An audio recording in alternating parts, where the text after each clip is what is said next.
التغذية في أمراض الجهاز العصبي. تعد أمراض الجهاز العصبي من الأمراض التي تؤثر على حياة الإنسان إلى حد كبير، ويمكن أن تؤثر سلبًا على حياة الفرد الذي يحتاج إلى عناية. الجهاز العصبي هو نظام يتكون من الدماغ والمخيخ والحبل الشوكي والنخاع الشوكي والأعصاب القحفية والأعصاب المحيطية. جميع الأمراض التي تصيب هذه المناطق تسمى أمراض الجهاز العصبي. التغذية في أمراض الجهاز العصبي عنصر مهم يجب مراعاته لعلاج المرض. ما هو الجهاز العصبي؟ يعد الجهاز العصبي، الذي يطلق عليه أيضا اسم الشبكة العصبية، جهازا حيويا للأعضاء. إنه نظام يمكن الكائنات الحية من إدراك بيئتها الداخلية والخارجية والحصول على المعلومات وتحليل وتقييم ومعالجة المعلومات التي حصلت عليها. وهي مسؤولة عن نقل الإشارات التي تولدها شبكة الخلايا في الجسم إلى أجزاء مختلفة من الجسم. إنه نظام نشط يقوم بتشكيل وتنظيم أنشطة الأعضاء والعضلات. يوجد جهازان عصبيان مختلفان، الجهاز العصبي المركزي CNS والجهاز العصبي المحيطي CNS. الجهاز العصبي المركزي. الجهاز العصبي المحيطي من الدماغ والنخاع الشوكي هو نظام يحيط بالجسم كله ويوفر اتصال الجهاز العصبي المركزي، أي الدماغ والنخاع الشوكي، بالجسم كله. يتكون الجهاز العصبي المحيطي من الخلايا العصبية الحركية، والتي هي أساس الحركات الإرادية. إنه جهاز عصبي يتكون من الجهاز العصبي اللائرادي والجهاز العصبي اللائرادي والجهاز العصبي السمبتاوي والحركات اللائرادية المنتظمة والجهاز العصبي المعوي. حتى وقوع حادث بسيط للجهاز العصبي أو حتى إصابة طفيفة بالجهاز العصبي يمكن أن يؤدي إلى مواقف مهمة ودائمة يمكن أن تجعل الجسم كله معطلاً.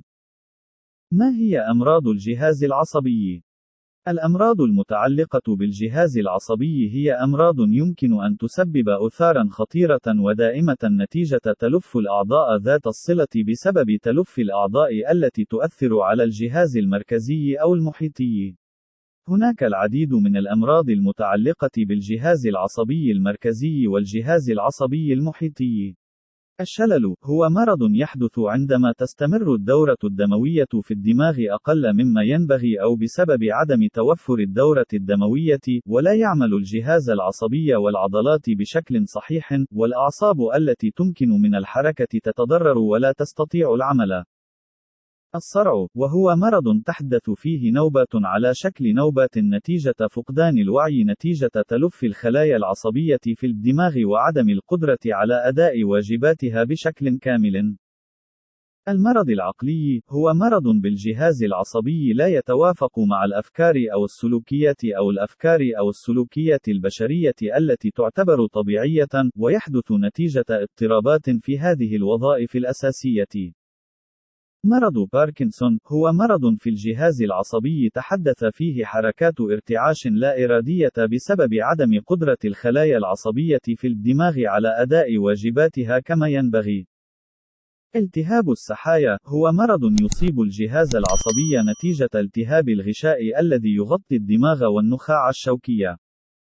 شلل اللسان، هو مرض يصيب الجهاز العصبي ينتج عنه عدم قدرة اللسان على العمل نتيجة تلف أو إصابة في الجهاز العصبي. أنوسميا، هو مرض يصيب الجهاز العصبي حيث لا تعمل حاسة الشم والرائحة نتيجة تلف أو تلف الأعصاب الشمية. يمكن أن يحدث في حالات المرض مثل الزكام أو الأنفلونزا. فقدان الصوت، يحدث بسبب إصابة أو تلف الأعصاب التي تحكم العضلات التي تخدم وظيفة الكلام. يمكن أن يسمى فقدان الصوت أيضا بأمراض الحلق أو الحنجرة، وتختفي القدرة على الكلام. عسر الهضم العصبي، هو مرض يصيب الجهاز العصبي نتيجة عدم قدرة الجهاز العصبي على العمل بانسجام في الأقسام المسؤولة، وفقدان الجهاز العصبي انتظامه عند القيام بوظائفه.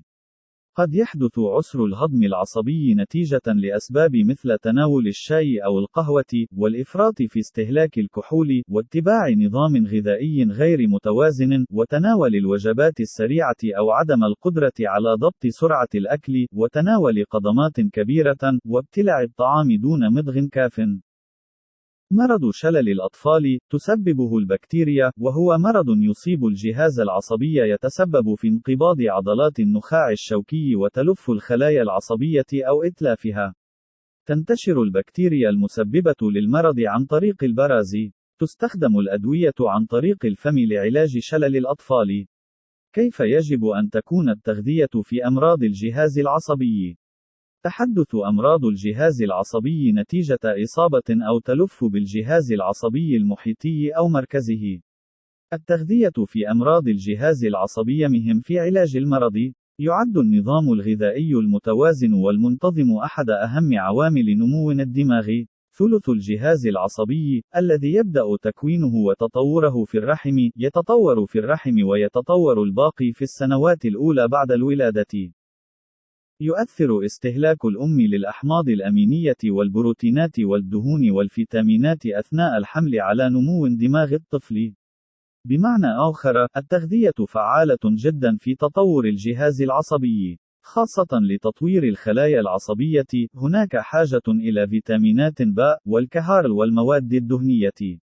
يتم الحصول على الطاقة اللازمة والمطلوبة لعمل الدماغ أيضا من خلال التغذية.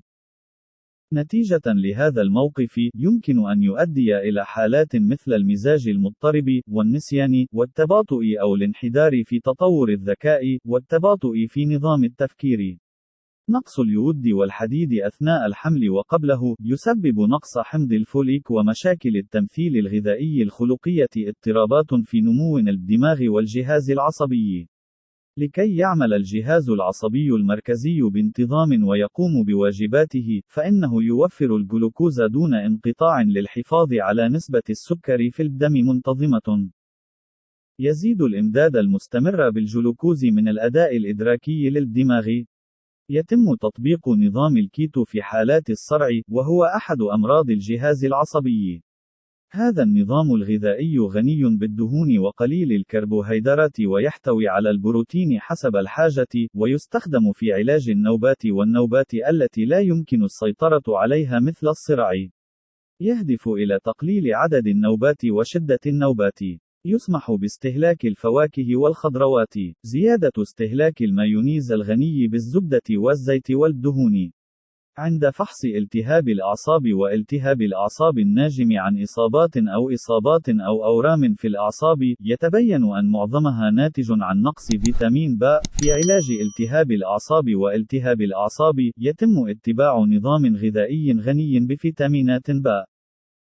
يتم التحكم في استهلاك الملح في التغذية لأمراض الدماغ والأوعية الدموية، والتي تعد من أهم أمراض الجهاز العصبي المركزي، والتي تنتج في الغالب عن تصلب الشرايين وارتفاع ضغط الدم. إذا كانت هناك حالة من زيادة الوزن، فإن الهدف من ذلك هو الوصول إلى الوزن المثالي.